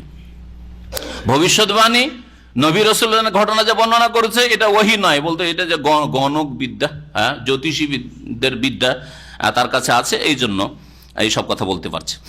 আল্লাহ পাক তার খণ্ডন করে ইরশাদ করছেন, ওমা তানাজ্জালাত বিহি শায়াতিন। এই কোরআনে কারীম নিয়ে শয়তানরা কখনো অবতীর্ণ হতে পারে না। শয়তানরা, জিন শয়তানরা কখনোই কোরআন নিয়ে অবতীর্ণ হয়নি আর হতে পারে না। ওমা ইয়ামবাগি লাহুম ওমা ইস্তাতিউন। আর কোরআনে কারীম নিয়ে আসা তাদের উপযোগী নয়, কোরআনে কারীমের উপযুক্ত এরা নয়। ওমা ইয়ামবাগি লাহুম, কোরআনে কারীমের উপযুক্ত এরা নয়। কোরআনে কারীমের উপযুক্ত কেন নয় আল্লাহ পাক বললেন? কোরআনে কারীমে পাক পবিত্রতা শেখানো হয়েছে, তাহারাত, অন্তরের পবিত্রতা শেখানো হয়েছে, শিরক কুফরি থেকে, নেফাক থেকে, কপটতা থেকে, আর কুপ্রবৃত্তির অনুসরণ থেকে, পাপাচার থেকে অন্তরকে পাক পবিত্র করো। শরীরের পবিত্রতা শেখানো হয়েছে, কথা জবানের পবিত্রতা শেখানো হয়েছে, হ্যাঁ, অঙ্গ প্রত্যঙ্গের পবিত্রতা শেখানো হয়েছে, উত্তম আদর্শ শেখানো হয়েছে। আর শয়তানদের অন্তরও নাপাক আর তাদের কথাও নাপাক। এরা মিথ্যা কথা বলে, এরা সব সময় নোংরামিতে ডুবে থাকে এবং মানুষকে নোংরামের দিকে, অশ্লীলতার দিকে নিয়ে যায়। তাহলে পরস্পর বিরোধী বিষয়। কোরআন পাক পবিত্র জিনিসের সাথে তারা আসতেই পারে না, ওর কাছেই আসতে পারে না। ওমায়ামবাগী লাহুম, এই শয়তানরা কোরআনে কারীম বহন করার উপযোগী নয়, যে কোরআন নিয়ে মুহাম্মদের কাছে আসবে সাল্লাল্লাহু আলাইহি ওয়াসাল্লাম। ওমা ইস্তাতিউন, আর এটা করার সামর্থ্য এরা রাখে না। শয়তানের মধ্যে এই ক্ষমতাও নেই যে কোরআন নিয়ে আসবে, সুতরাং মুহাম্মদ সাল্লাল্লাহু আলাইহি ওয়াসাল্লামের কাছে শয়তান নিয়ে আসে না। তারপরে 3 নম্বরে আল্লাহ বলছেন ইন্নাহুম আনিস সামঈ লামাযুল, কি করে শয়তান কোরআন হাসিল করতে পারে? কারণ এই শয়তানদেরকে কোরআন শোনা থেকে বিতাড়িত করা হয়েছে। মাজুলুন, লামাযুলুন মানে তাদেরকে দূরে রাখা হয়েছে, দূরে সরিয়ে দেওয়া হয়েছে। কিভাবে? সূরা জিনের তাফসীরের জন্য বিস্তারিত পড়ে নিতে পারেন। সূরা জিনে আল্লাহ পাক রব্বুল আলামিন বলেছেন যে নবী করিম সাল্লাল্লাহু আলাইহি সাল্লামের নবী রসুল হওয়ার পূর্বে, কোরআন নাযিল হওয়ার পূর্বে জিন শয়তানরা ঊর্ধ্ব গগনে যেত, আকাশের দিকে যেত, আর খুব উপরে চলে যেত, কান লাগিয়ে বসে থাকতো, আসমানে কোন ফয়সালা হচ্ছে শোনার চেষ্টা করতো। আর অধিকাংশ ক্ষেত্রে মানে ফ্যাসিলিটি ছিল, সুযোগ সুবিধা ছিল, শুনতো। আর শোনার পরে নিয়ে এসে গণকদের কানে কুটুর কুটুর করে জানিয়ে দিত, আর গণকরা তখন তাদের বাজার গরম করতো যে হ্যাঁ এই হতে যাচ্ছে, এই হবে, সেই হবে, এই হবে, সে। এই জন্য প্রাচীন যুগ থেকেই গণকদের একটা দাপট চলে আসছে মানব জাতির ওপর, বিশেষ করে কাফেরদের ওপর, মুশরিকদের ওপর। কাফেরদের বড় বড় নেতারা এখনো গণকদের কাছে যায় যে আমাদের কি হবে। কেউ হাত দেখাতে যায়, কেউ ভাগ্য নির্ণয়ের জন্য বিভিন্ন তরিকায় তারা নিজের ভবিষ্যৎ জানার জন্য যায় ওদের কাছে। কোরআন যখন নাযিল হওয়া শুরু হলো তখন এমন কঠোর পাহারা লাগিয়ে দেওয়া হলো আকাশ পথে যে হঠাৎ করে জিন শয়তানরা উপরে যেতে পারে না। আর যেমনই উপরে যাওয়ার চেষ্টা করে তেমনি আকাশ থেকে উল্কাপিণ্ড দিয়ে এমন ভাবে আঘাত করা হয় যে তাতে জ্বলে খাক হয়ে যায়, তারা শেষ হয়ে যায়, যেতে পারেন না। অসংখ্য শয়তান এভাবে জ্বলে ধ্বংস হয়ে যায়। খোঁজাখুঁজি শুরু করলো, নিশ্চয়ই কোন একটা কারণ হয়েছে। খুঁজতে খুঁজতে নবী করিম সাল্লাল্লাহু আলাইহি ওয়াসাল্লাম তাইফে এসেছেন ইসলামের দাওয়াত দেওয়ার জন্য। আর রাস্তায় গিয়ে নামাজ পড়ছিলেন ওয়াদিয়ে নাখলা নামক উপত্যকায়। আর ওখানে গিয়ে তারা শুনতে পেল যে কোরআন তেলাওয়াত ফজরের নামাজে মুহাম্মদ সাল্লাল্লাহু আলাইহি ওয়াসাল্লাম করছে। এই কারণে উপরে যেতে পারছি না। কোরআনে কারীম নাযিল হওয়ার জামানায় আকাশ পথকে পাহাড় আল্লাহ পাকের পক্ষ থেকে ফেরেশতাদের পাহারা দিয়ে আর উল্কাপিণ্ড দিয়ে জিনদের উপরে আঘাত করে তাদেরকে বিতাড়িত করা হয়েছে। কেন?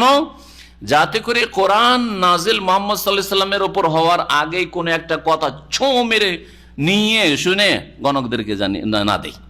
গণকদেরকে যদি আগেই জানিয়ে দিত, দ্রুত এসে জিবরাইল আলাইহিস সালাম ওহী নিয়ে আসছেন, ওইদিকে কথা হচ্ছে যে হ্যাঁ অমুক বিষয়টা নাযিল হয়েছে, ওই কথাটা শুনে নিয়ে এসে গণককে যদি জানিয়ে দেয়, তো গণক আগে পাঠ করে শোনাবে। গণক যদি আগেই পাঠ করে শোনায় তখন লোকেরা কি ভাববে যে আরে মুহাম্মদ সাল্লাল্লাহু আলাইহি ওয়াসাল্লাম তো গণক ওই কথা শোনাচ্ছে মুহাম্মদ, তাহলে মুহাম্মদ তো গণক আসলে হয়ে যেত না এরকম। আর কোরআনের পবিত্রতা থাকতো না, কোরআনের সুরক্ষা হেফাজত থাকতো না, কোরআন চলে যেত গণকদের কাছে। এই জন্য আল্লাহ পাক আকাশ পথকে একেবারে পাহারা দিয়ে সুরক্ষিত করে দিলেন, কোনো জিন শয়তান যেতে পারে না। আল্লাহ পাক ও কথা এখানে বলেছেন ইন্নাহুম আনিস সামঈ লামাযুলুন, এই শয়তানেরা এই কোরআন শোনা থেকে বিতাড়িত হয়েছে বা এদেরকে দূরে সরিয়ে দেওয়া হয়েছে। ফালা তাদু মা আল্লাহ ইলাহান আখারা ফাতাকুনা মিনাল মুআযযাবিন। নবী মুহাম্মদ সাল্লাল্লাহু আলাইহি সাল্লামকে আল্লাহ পাক তাওহীদের শিক্ষা দিচ্ছেন, শিরক থেকে সতর্ক করছেন। হে নবী, সুতরাং তুমি আল্লাহর সাথে অন্য এলাহ উপাস্যকে ডেকো না, আল্লাহ ছাড়া আর কাউকে ডেকো না। না হরে রাম হরে কৃষ্ণ করবে, না ইয়া হোবাল ইয়া লাত ইয়া উজ্জা করবে, আর না ইয়া গৌসুল আজম ইয়া গরিব নওয়াজ করবে। সব একই কথা। 1400 বছর আগের আরব মুশরিকদের হোবাল আর উজ্জা মানাতকে ডাকা, আর রামকৃষ্ণকে ডাকা, আর গৌস বলে জিলানিকে ডাকা, আর গরিব নওয়াজ বলে চিশতিকে ডাকা, কোনো বাবাকে ফকির দরবেশকে ডাকা, একই ভাষা আল্লাহ পাক কঠোরভাবে নিষেধ করছেন। এমনকি নবী করিম সাল্লাল্লাহু আলাইহি ওয়াসাল্লামকে সতর্ক করছেন যাতে অন্যরা আরো বেশি সতর্ক হয়। ফালা তাদু মা আল্লাহ ইলাহান আখার, আল্লাহর সাথে অন্যকে ডেকো না, ফাতাকুনা মিনাল মুআযযাবিন, আর না হইলে তুমি আযাব প্রাপ্তদের অন্তর্ভুক্ত হবে। যাদের উপর আযাব আসে, আযাবের শাস্তির উপযোগী যারা, উপযুক্ত যারা, শাস্তি পাওয়ার যোগ্য যারা, তাদের দলে তুমি শামিল হয়ে যাবে। নবীকে আল্লাহ পাক ছেড়ে দেননি সতর্ক করতে। তুমিও যদি আল্লাহ ছাড়া অন্যকে ডাকো, তুমিও যদি আল্লাহ ছাড়া অন্যকে সেজদা করো, দোয়া বলে সমস্ত রকমের শিরক থেকে সতর্ক করা হয়েছে। দোয়া আল্লাহর হক, আল্লাহ ছাড়া অন্যকে ডাক আহ্বান করা শিরক। ওই রকমই জবাই করবেন আল্লাহর নাম বিসমিল্লাহ দিয়ে, আল্লাহর সন্তুষ্টি, আল্লাহর নৈকট্যের জন্য।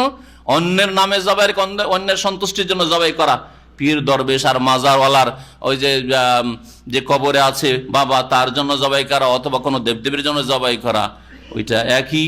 এইরকমই রুকু সেজদা, কোরআনে কারীমের ভাষায় বহু আয়াতে দোয়া বলে সমস্ত গায়রুল্লাহর ইবাদতকে অস্বীকার। আল্লাহ ছাড়া অন্যকে ডেকো না, মানে আল্লাহ ছাড়া অন্যকে ডেকো না, অন্যের কাছে দোয়াও করিও না, অন্যের জন্য জবাই করিও না, অন্যের জন্য মান্যত করিও না, অন্যের সামনে রুকুও করিও না, অন্যের সামনে সেজদাও করিও না, অন্যকে আল্লাহর হক দিও না। একটি ভাষা দিয়ে সমস্ত রকমের শিরক থেকে সতর্ক করা হয়েছে। আল্লাহ ছাড়া অন্য উপাস্যকে ডেকো না হে মুহাম্মদ সাল্লাল্লাহু আলাইহি সাল্লাম। তুমি যদি ডাকো আল্লাহ ছাড়া অন্য কাউকে, তাহলে তুমি আযাব প্রাপ্তদের অন্তর্ভুক্ত হবে। ও আনজির আশিরাতাকাল আকরাবিন, আর তুমি তোমার নিকট আত্মীয় স্বজনদেরকে সতর্ক করো। নবী করিম সাল্লাল্লাহু আলাইহি সাল্লামকে ইসলামের দাওয়াত দেওয়ার ক্ষেত্রে বিভিন্ন সময় বিভিন্ন স্তরের দাওয়াত দিতে বলা হয়েছে। প্রথম তাকে বলা হয়েছে যে ও আনজির আশিরাতাকাল আকরাবিন, তুমি নিজের নিকট আত্মীয়দেরকে দাওয়াত দাও, নিকট আত্মীয়দেরকে দাওয়াত দাও বলা হয়েছে। তখন নবী করিম সাল্লাল্লাহু আলাইহি সাল্লাম সহিহ বুখারীতে এই riwayat রয়েছে যে সাফা পাহাড়ের উপর চলেন, যে সাফা আর মারওয়া থেকে উমরা বা হজে গিয়ে আপনি সাই করছেন, সেই সাফা পাহাড়ের উপর নবী করিম সাল্লাল্লাহু আলাইহি সাল্লাম চাপলেন।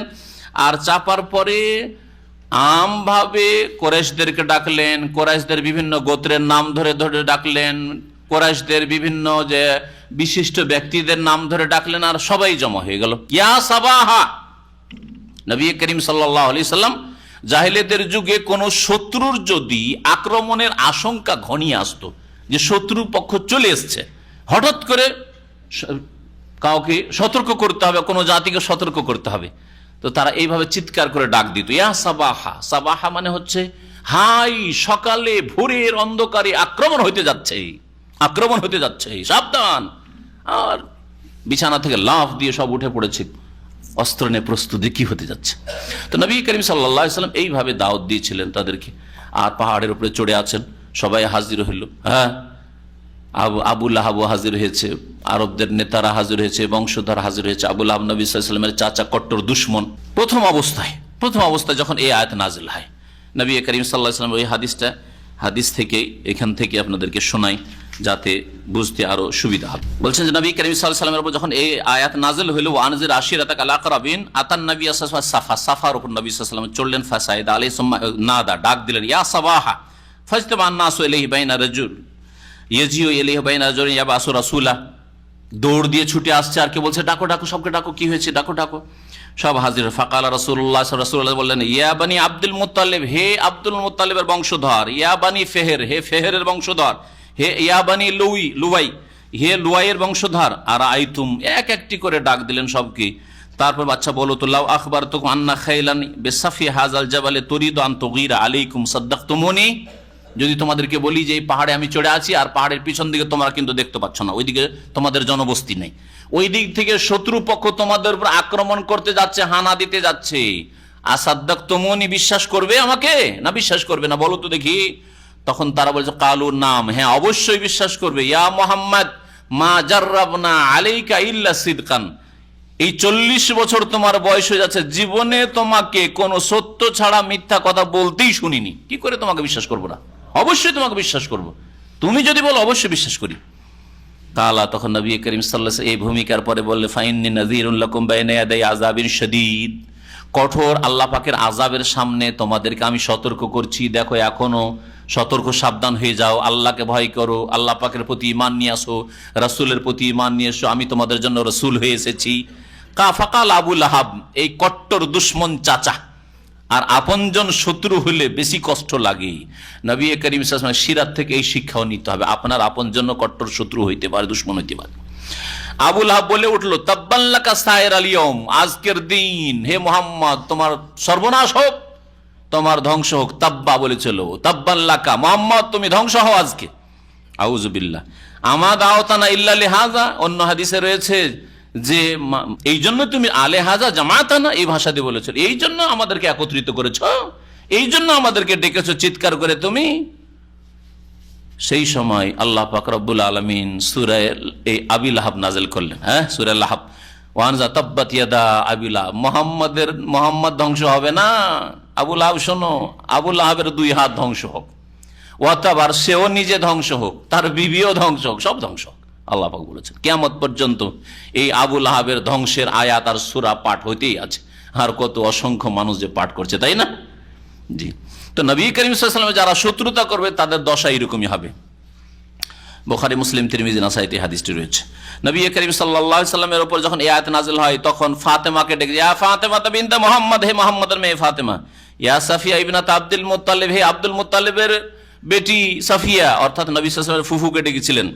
ইয়া বানি আব্দুল মুত্তালিব, হে আব্দুল মুত্তালিবের বংশধর, তোমাদের ডাকছি, লা আমলিকু লাকুম মিনাল্লাহি শাইআ, আল্লাহর আযাব থেকে তোমাদেরকে কোনো মতে আমি রক্ষা করতে পারবো না। সালুনি মিন মালি মা শিতুম, তোমরা যদি আমার ধন সম্পদ থেকে কিছু চাও তো চাইতে পারো, তোমাদেরকে দিতে পারবো, কিন্তু আল্লাহর আযাব থেকে তোমাদেরকে রক্ষা করতে পারবো না যদি তোমরা ঈমান না নিয়ে আসো, সৎকর্মশীল না হও। আল্লাহ পাক রব্বুল আলামিন ইরশাদ করেছেন, হে নবী মুহাম্মদ সাল্লাল্লাহু আলাইহি ওয়াসাল্লাম, তুমি তোমার নিকট আত্মীয় স্বজনদেরকে সতর্ক করো, ওয়াখফিজ জানাহাকা লিমান ইত্তাবাকা মিনাল মুমিনিন। এখানে সংক্ষেপ করে দিলাম, কিন্তু সংক্ষেপ করা অনেক সময় অসম্পূর্ণ রাখবে তাফসীরকে, এজন্য একটু ইঙ্গিত করছে। নবী সাল্লাল্লাহু আলাইহি ওয়াসাল্লামকে প্রথম স্তরে এটাই নির্দেশ দেওয়া হয়েছিল যে নিজের নিকট আত্মীয় স্বজনদেরকে তুমি দাওয়াত পৌঁছাও। আর তারপরে বলা হলো লিতুনজিরা উম্মাল কুরা মান হাওলাহা, এক আয়াতে, যাতে করে তুমি সতর্ক করো উম্মুল কুরা, মক্কার লোকদেরকে আর আশেপাশের লোককে। তখন তাইফে গেলেন, আশেপাশে দাওয়াত দেওয়া শুরু করলেন, আশেপাশের লোক যেইভাবে পারেন পৌঁছাতে শুরু করলেন। বিশেষ করে হজের মৌসুমে মেনায় গিয়ে, মুজদালিফায়, আরাফায় গিয়ে তাদের সাথে দেখা সাক্ষাৎ করা, আর কে আছে মাইয়াহমেল আন্নি, কি আমার পক্ষ থেকে দাওয়াতটি নিয়ে যাবে, নিজের বংশধরে পৌঁছে দেবে, এইভাবে তিনি দাওয়াত দেওয়া শুরু করলেন হজের মৌসুমগুলিতে গিয়ে। মেলাগুলিতে, তাদের ওকাজের মেলা আর বিভিন্ন যে মেলাগুলি, সেই মেলাগুলিতে নবী করিম সাল্লাল্লাহু আলাইহি ওয়াসাল্লাম যেতে লাগলেন, আর সেই মেলাতে গিয়ে তাদের দাওয়াত দেওয়া, কারণ বিভিন্ন এলাকা থেকে লোকজন সেখানে সমবেত হইতো, এভাবে দাওয়াত দেওয়া শুরু করলেন।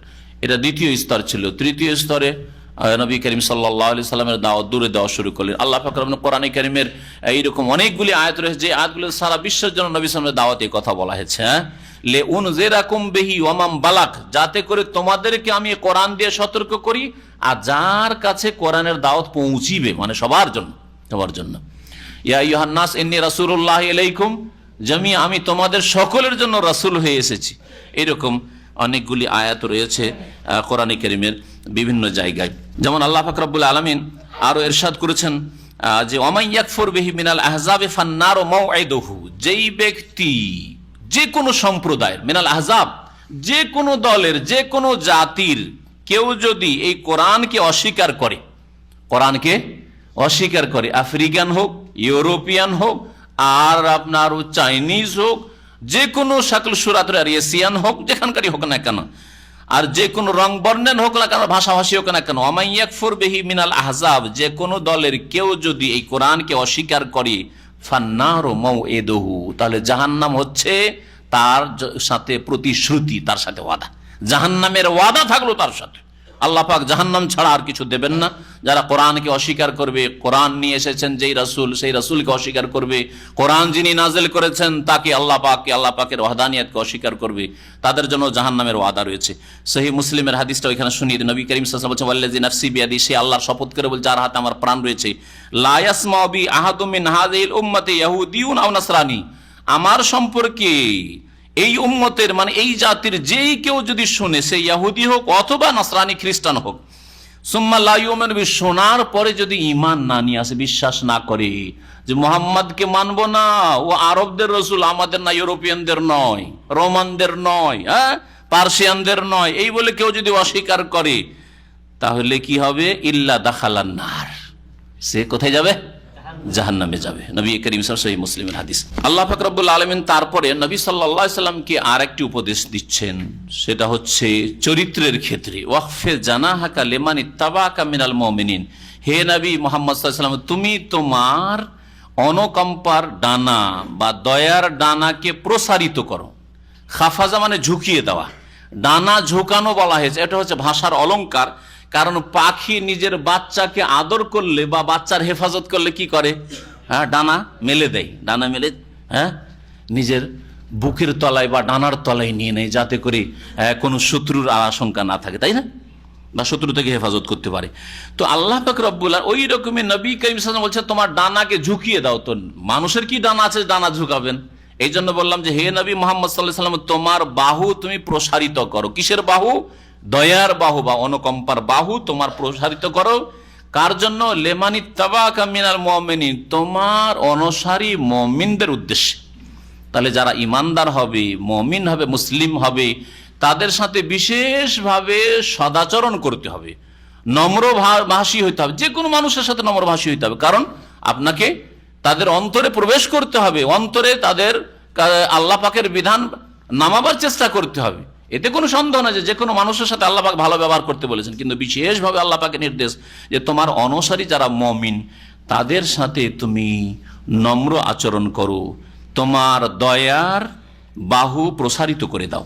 ফাইন আসাউকা, আর মানুষরা যদি তোমার নাফরমানি করে ফাকুল, তাহলে তাদেরকে জানিয়ে দাও, যদি মানতে না চায় জানিয়ে দাও, ইন্নী বারিউ মিম্মা তা'মালুন, তোমরা যা কিছু করছো তা থেকে আমি সম্পর্কহীন। তোমাদের পাপের সাথে, অন্যায়ের সাথে, কুফরির সাথে আমি সম্পর্ক রাখি না। সম্পর্ক ছেদ করতে হবে কুফরি থেকে এবং কাফের থেকে। ওয়া তাওয়াক্কাল আলাল আজিজির রহিম, এবং যিনি মহাপরাক্রান্ত বড় দয়াবান তার উপর আস্থা করো, নির্ভরশীল হও। আল্লাযী ইয়ারাকা হিনা তাকুম, যে আল্লাহ পাক রব্বুল আলামিন তোমাকে দেখছেন যখন তুমি দণ্ডায়মান হও, তার উপর আস্থা ভরসা করো। আল্লাহ পাক যেন নবীকে এখানে উপদেশ দিচ্ছেন যে তুমি তোমার অনুসারীদের সাথে সদ্ব্যবহার করো, তারপরে তুমি কি করো? আল্লাহর উপরে ভরসা করো। আল্লাহ হেফাজতকারী, আল্লাহ পাক রব্বুল আলামিন সবকিছুর মালিক, ফলাফলের মালিক।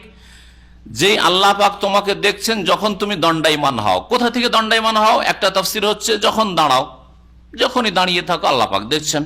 বিছানা থেকে দাঁড়াও, আর তোমার বসে থাকা থেকে দাঁড়াও, শুয়ে থাকা থেকে দাঁড়াও, যে অবস্থায় দাঁড়াও। আর কেউ কেউ বলেছেন হিনা তাকুম, হিনা তাকুম মানে যখন তুমি তাকুম লিস সালাতে, নামাজে দণ্ডায়মান হও। এটাও কেউ কেউ তাফসীর করেছেন, খাস তাফসীর হয়ে গেল, কিন্তু খাস করার কোনো প্রয়োজন করেন। নামাজের অবস্থায় দাঁড়ানোকেও শামিল, আর যে কোনো অবস্থায় দাঁড়িয়ে থাকাকে শামিল। আল্লাহ পাক দেখছেন সর্ব অবস্থায়। আর কেউ কেউ নামাজের সাথে যারা খাস করেছেন তারা বলছেন যে এখানে একা নামাজের কথা বলা হয়েছে, যখন তুমি তাহাজ্জুদের নামাজ পড়ো অথবা সুন্নত নফল নামাজ পড়ো তখন তুমি একা দাঁড়াও, এটা বোঝানো হয়েছে। ওয়া তাকাল্লুবাকা ফিস সাজিদিন, আর যারা নামাজি সেজদাকারী তাদের সাথে যখন তোমার চলাফেরা থাকে, অর্থাৎ যখন জামাতে তুমি নামাজ পড়ো তখন আল্লাহ পাক তোমাকে দেখেন। তাহলে এই আয়াত দ্বারা বোঝানো হয়েছে যে জামাতে নামাজ পড়তে হবে। নবী করিম সাল্লাল্লাহু আলাইহি ওয়াসাল্লামকে বলা হয়েছে যে তাকাল্লুবাকা ফিস সাজিদিন, তোমার চলাফেরা বা তোমার উঠা বসা কার সাথে? সেজদাকারীদের সাথে, বা যারা নামাজি তাদের সাথে হবে। ইন্নাহু হুয়াস সামিউল আলিম, সে আল্লাহ পাক রব্বুল আলামিন নিঃসন্দেহে সর্বশ্রোতা, সবকিছু শোনেন এবং সবকিছু জানেন। এরপরে আল্লাহ পাক বলছেন হাল ওয়ানাব্বিউকা আলা মান তানাজ্জালু শায়াতিন, কারণ কাফের মুশরিকরা বলতো যে শয়তান আসে মুহাম্মদের কাছে আর এসে কিছু শিখিয়ে দেয়, জানিয়ে দেয়, আর এই মুহাম্মদ হচ্ছে গণক। আল্লাহ পাক অস্বীকার করে বলছেন যে মুহাম্মদের কাছে তো শয়তান আসেই না। শয়তান কার কাছে আসে শুনবে? শুনে নাও। আল্লাহ পাক বলছেন হাল ওনাব্বিউকুম, হে মানুষ তোমাদেরকে জানিয়ে দেব কি, আলামান তানাজ্জালু শায়াতিন, ওই সব লোক সম্পর্কে যাদের উপর শয়তান নেমে আসে, শয়তান অবতীর্ণ হয়।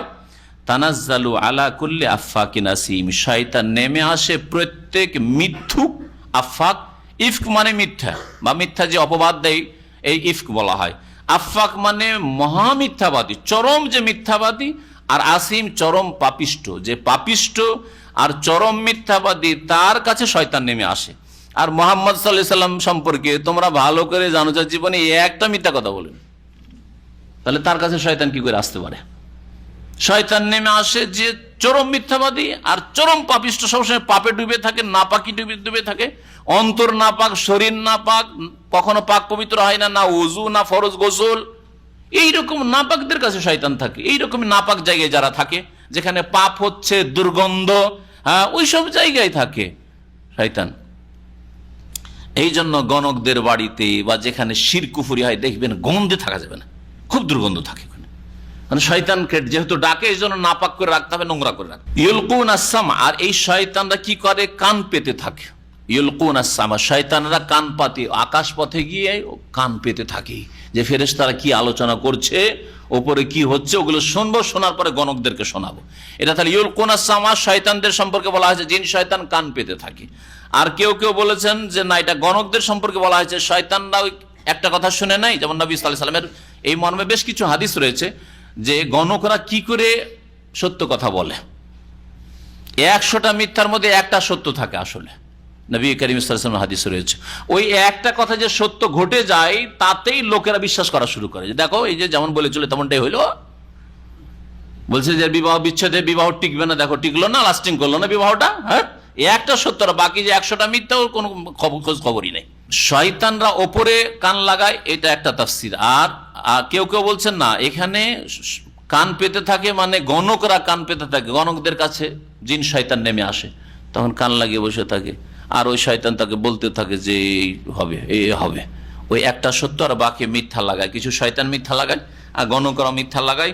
হ্যাঁ, ফায়াকযিব মাহা মিআতা কাযিবা, নবী সাল্লাল্লাহু আলাইহি ওয়াসাল্লাম বলেছেন যে ওই একটা সত্যের সাথে 100টি ঝুট, 100টি মিথ্যা মিশিয়ে দিয়ে বলে। আর ফায়ুসাদ্দিকু বিতিলকাল কালিমা, ওই একটি সত্য কথার কারণে ওই গণককে লোকেরা বিশ্বাস করে। ওয়া আকসারুহুম কাযিবুন, আর তাদের অধিকাংশ হচ্ছে মিথ্যাবাদী। অধিকাংশ জিনেরা হচ্ছে মিথ্যাবাদী, আর অধিকাংশ গণকরাই হচ্ছে মিথ্যাবাদী।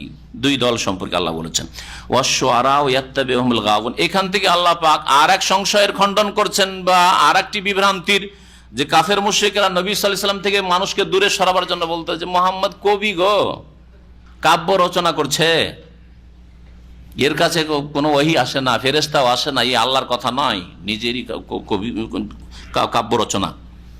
আল্লাহ ওর খণ্ডন করছেন যে মুহাম্মদ সাল্লাল্লাহু আলাইহি ওয়াসাল্লাম কবি কি করে হইতে পারেন।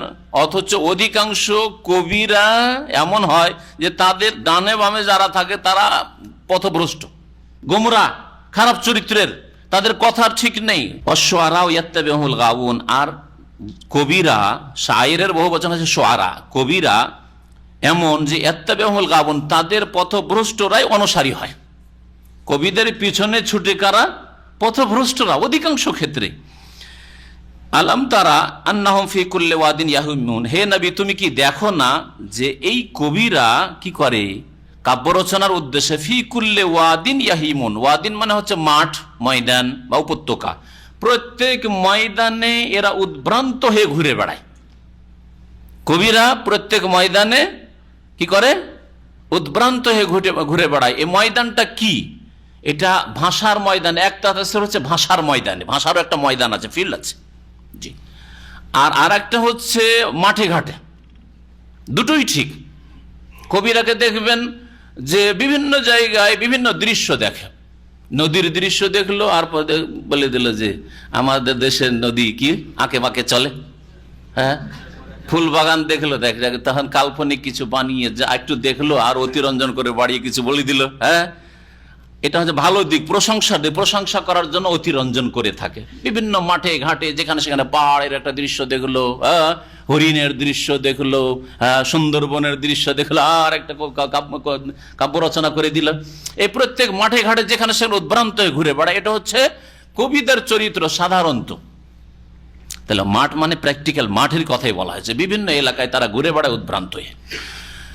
আর কেউ কেউ বলেছে ভাষার বিভিন্ন ময়দানে ঘুরে বেড়ায়। ভাষার ময়দান আছে, ভাষার একটা ময়দান হচ্ছে যে প্রশংসা করা কারো, প্রশংসা করতে গিয়ে এমন চড়াইতে চড়াইতে তিলকে তাল করে ফেললো।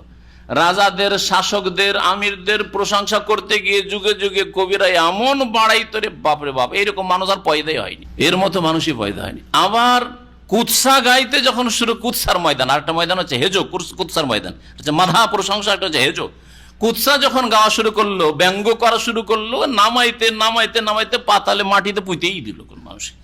এটা হচ্ছে কবিদের চরিত্র, কবিদের চরিত্র।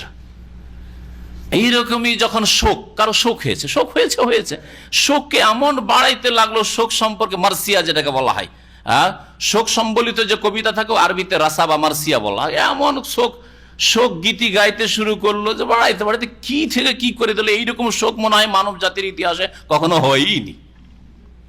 এগুলিকে বলা হচ্ছে ফি কুল্লি ওয়াহিদিন, প্রত্যেক ভাষার ময়দানে। হ্যাঁ, প্রত্যেক ভাষার ময়দানে কাব্য রচনাকারীরা কি করে থাকে? উদ্ভ্রান্ত হয়ে ঘুরে বেড়ায় কল্পনার জগতে। কি করতে হবে এটাকে? একটা কোনো কিছু দেখলো, প্যালেস দেখলো, ওটাকে এখন কবিতার আকারে পেশ করতে হবে, তখন কল্পনা জল্পনা শুরু করলো, কি বলতে পারি সম্পর্কে। কোন একটি মহিলা দেখলো এর সৌন্দর্য বর্ণনা করতো, আরে মাথা থেকে পা পর্যন্ত, তার চুল, তার নাক, তার হাত, তার পা ইত্যাদিতে, তার শাড়ি কাপড় শুরু করে দিল। আছে, আপনারা হয়তো কবিতার ময়দানে ঢুকেননি, কিন্তু আমরা কবিতা যেহেতু পড়েছি, জাহিলি যুগের কবিতা পড়েছি, ইসলামী যুগের কবিতা পড়েছি, আদবে সাহিত্য, আরবি সাহিত্যে, সেই জন্য জানি। সুবহানাল্লাহ, যখন যা দেখলো শুরু করে দিল। হ্যাঁ, আর অধিকাংশরা চরিত্রহীন জাহিলি যুগের কবিরা ছিল, সুতরাং তার যে প্রেমিকা ছিল, প্রেমিকার প্রশংসা করতে করতে এমন করলো, বলছে যে হাওয়া এইরকম মেয়ে আর পয়দাই করেনি, লাম তালিদ হাওয়াও, আমার প্রেমিকার মতো আর এই হাওয়া, আদম আলাইহিস সালামের বিবি জীবন, মানে কোন মহিলা এত সুন্দরী পয়দা করতে পারেন। এগুলো হচ্ছে উদ্ভ্রান্ত হয়ে ঘুরে বেড়া কবিদের, এইটা হচ্ছে কবিদের চরিত্র। তাহলে নবী সাল্লাল্লাহু আলাইহি ওয়াসাল্লাম এত চরিত্রবান মানুষ, উত্তম চরিত্র অধিকারী, তার এই চরিত্র হইতে পারে, তিনি কবি হইতে পারেন না? এই যে নবী সাল্লাল্লাহু আলাইহি ওয়াসাল্লামের প্রকৃতিতে চরিত্র ছিল না, প্রকৃতিতে এই কবিতার চরিত্র, কাব্য রচনার চরিত্র ছিল না। কার মধ্যে জন্মগত কাব্য রচনার থাকে, প্রতিভা থাকে। ও বেশি পড়ার নাই, ক্লাস 4-5 পড়েছে, প্রাইমারি থেকে কবিতা বলা শুরু করে। আবার কি এমএ পাস করলো, বলে 1 লাইন কবিতা রচনা করে দাও, পারবে না, ওর প্রকৃতিতে নেই, প্রতিভাতে নেই। তো নবী করিম সাল্লাল্লাহু আলাইহি ওয়াসাল্লামকে এই জন্য এই কাব্য রচনার প্রতিভা আল্লাহ দেননি, কারণ এই কাব্য রচনা করা অধিকাংশ অসৎ লোকদের কাজ। অধিকাংশ বলছি কারণ যাতে করে ওই ব্যতিক্রম হয়, কিছু ভালো লোক, যেমন আল্লামা ইকবাল, আজকালকার যুগে ইসলামিক কবি, এইরকমই ভালো কবিতা যারা রচনা করেছে, যে কোনো নাম আসতে পারে তাতে। নবী করিম সাল্লাল্লাহু আলাইহি ওয়াসাল্লামের প্রথমে বলবো যে সাহাবায়ে কেরাম, হাসান বিন সাবেত কবি ছিলেন, আব্দুল্লাহ বিন রাওয়াহা কাব্য রচনা করতেন, কাব রাদিয়াল্লাহু তাআলা আনহু, কাব বিন মালিক এর আগে কাব্য রচনা করতেন, কবিতা বলতেন। নবী করিম সাল্লাল্লাহু আলাইহি ওয়াসাল্লাম হাসান বিন সাবেতের জন্য মেম্বার, মসজিদ নববীর মেম্বার বিছিয়ে দিতেন, আর মেম্বারে বসিয়ে দিয়ে বলতেন, তুমি কবিতা বলা, ইসলামের প্রশংসা, ইসলামের গুণগানে, আর কোরআনের জন্য, আল্লাহর তৌহিদের ক্ষেত্রে ইত্যাদি। আর কাফেররা যারা নবী সাল্লাল্লাহু আলাইহি ওয়াসাল্লামের কুৎসা গায়, ব্যঙ্গ করে, নবী সাল্লাল্লাহু আলাইহি ওয়াসাল্লামের সাহাবিয়াদের ব্যঙ্গ করে, কুৎসা গায়, তাদের জবাব দেওয়ার জন্য। এবং তোমার সাথে জিবরাইল আলাইহিস সালাম আছে, জিবরাইল আলাইহিস সালাম তোমার সাহায্য সহযোগিতা করছেন, এ কথা বলতেন নবী করিম সাল্লাল্লাহু আলাইহি ওয়াসাল্লাম। ওদের সম্পর্কে শেষ আয়াতে বলা হয়েছে এরা ব্যতিক্রম। আল্লাহ পাক বলছেন যে ওয়ান্নাহুম ইয়াকুলুনা মা লা ইয়াফআলুন, আর কবিদের চরিত্র হচ্ছে যে এরা এমন এমন কথা বলে যা নিজ জীবনে করে না।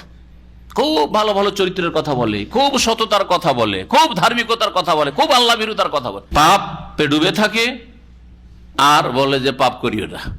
ভালো ভালো চরিত্রের কথা বলে, জীবনে ভালো চরিত্র গঠন করে। এটা হচ্ছে অধিকাংশ কবিদের চরিত্র। আল্লাহ বলছেন ইল্লাল্লাযিনা আমানু, তবে যারা ঈমানদার, ওয়া আমিলুস সলিহাত, আর যারা সৎকর্মশীল, ওয়া যাকারুল্লাহ কাসীরা, আল্লাহকে বেশি বেশি স্মরণকারী, যারা স্মরণ করে থাকে, ওয়ান্তাসারু মিন বাদি মা যুলিমু, আর তাদের উপর জুলম অত্যাচার হওয়ার পরে যারা প্রতিশোধ নিয়ে থাকে। সাহাবায়ে কেরাম রাদিয়াল্লাহু তাআলা আনহুম, যারা অনেকে কবিতা বলতেন, যাদের কথা বললাম, তারা ইমানদার ছিলেন, সৎকর্মশীল ছিলেন, আল্লাহ পাকের বেশি বেশি জিকির আজকার করতেন, এবং ইসলামের পক্ষ থেকে কাফেরদের জুলম অত্যাচারের, ব্যঙ্গের, কুৎসার প্রতিশোধ নিতেন। তাদের কথা বলা হচ্ছে।